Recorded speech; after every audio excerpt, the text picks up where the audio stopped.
کبھی غور کیا ہے کہ گھاس کاٹنے والی ایک معصوم سی شریف سی گائے زمین کا درجہ حرارت بڑھانے میں کس طرح سے اہم کردار ادا کر سکتی ہے؟ یہ کافی دلچسپ کہانی ہے اور یہ سب اس بات پر آتا ہے کہ اس کے پیٹ کے اندر کیا ہو رہا ہے۔ گائے میں قدرت نے ایک انوکھا نظام انہضام نصب کیا ہوا ہے جو گھاس جیسے سخت پودوں کے مواد کو توڑنے کے لیے ڈیزائن کیا گیا ہے۔ یہ عمل جسے انٹریک فرمیٹیشن کہا جاتا ہے، اس میں گائے کے معدے میں موجود بہت سے جرثومے خوراک کو خمیر کرنے اور اسے غذائی اجزاء میں تبدیل کرنے میں شامل ہوتے ہیں۔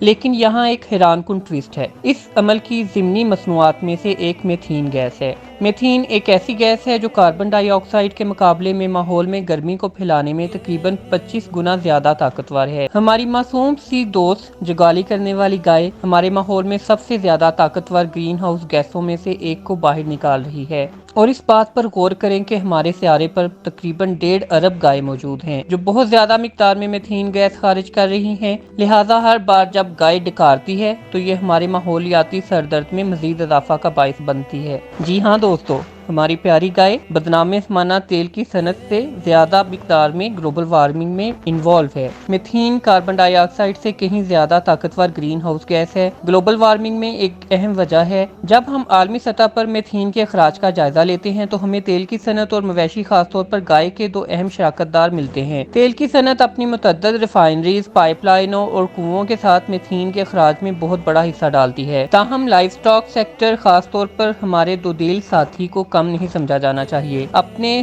ہاضمے کے عمل سے گائیں کافی مقدار میں میتھین خارج کرتی ہیں جو فضا میں خارج ہوتی ہے۔ جب ہم ان دونوں کو ساتھ ساتھ اسٹیک کرتے ہیں تو ایک غیر متوقع کیلکولیشن ابھر کر سامنے آتی ہے۔ اگر تیل کی صنعت کو طویل عرصے سے اس کے ماحولیاتی اثرات کی وجہ سے بدنام کیا گیا ہے، لیکن یہ اصل میں گائے ہیں جو آگے بڑھ رہی ہیں۔ جی ہاں، آپ نے صحیح سنا، ہمارے جگالو دوست میتھین کے اخراج کے لحاظ سے سب سے بڑے اسٹیک ہولڈر میں سے ایک ہیں اور فیکٹری کی صنعت کو بھی پیچھے چھوڑ رہے ہیں۔ تو ہمارے سیارے کے لیے ہم اس کے بارے میں کیا کر سکتے ہیں؟ تو دوستو، میتھین 20 سال کے عرصے میں ہمارے ماحول میں گرمی پھیلانے میں بہت زیادہ اہم کردار ادا کر چکی ہے اور 25 گنا زیادہ گلوبل وارمنگ میں انوالو ہو چکی ہے، جس کی وجہ سے زمین کے درجہ حرارت میں اضافہ ہوا ہے اور آلودگی میں بہت زیادہ بڑھوتری آئی ہے۔ لیکن ڈرے نہیں، ہمارے ہاتھ میں حل موجود ہے۔ سب سے پہلے تو میتھین گیس جلانے کے بھی کام آتی ہے، تو ہم بجائے اس کے کہ لکڑیاں جلائیں، ہمیں یہ چاہیے کہ ہم بایو گیس پلانٹ لگائیں، اس میں ہم گوبر استعمال کریں تاکہ اس سے ہماری کھاد کی بھی ضرورت پوری ہوگی اور اس کے علاوہ ہماری خوراک کو پکانے کے لیے جس آگ کی ضرورت ہوتی ہے اس کی ایندھن کی ضرورت بھی پوری ہو جائے گی۔ ہمارے محققین گائے کے لیے غذائی تبدیلیوں کی تلاش کر رہے ہیں جو میتھین کے اخراج کو کم سے کم کر سکیں گے۔ انتخابی افزائش ایک اور راستہ ہے جو مویشیوں پر توجہ مرکوز کرتا ہے جو قدرتی طور پر کم میتھین پیدا کرتے ہیں۔ تکنیکی جدت بھی امید فراہم کرتی ہے کہ پیدا ہونے والی میتھین کو پکڑنے اور استعمال کرنے کے لیے نئی ٹیکنالوجیز تیار کی جائیں گی اور اسے قابل تجدید توانائی کے ذرائع میں تبدیل کر رہے ہیں۔ جیسا کہ ہم دیکھ سکتے ہیں کہ ہمارے میتھین کے مسئلے کا حل گائے کے پیٹ میں موجود ہے۔ یہ وقت ہے کہ ہم اپنے ماحول میں اور اس میں موجود مخلوقات کے ساتھ اپنے تعلقات پر نظر ثانی کریں اور اپنے ماحول کو بہتر بنائیں۔ ہمارے ساتھ جڑے رہیے، چینل کو سبسکرائب کر دیجئے تاکہ آپ کو نئی اور معلوماتی ویڈیوز ملتی رہیں اور خبروں سے بھی آگاہی ملتی رہے۔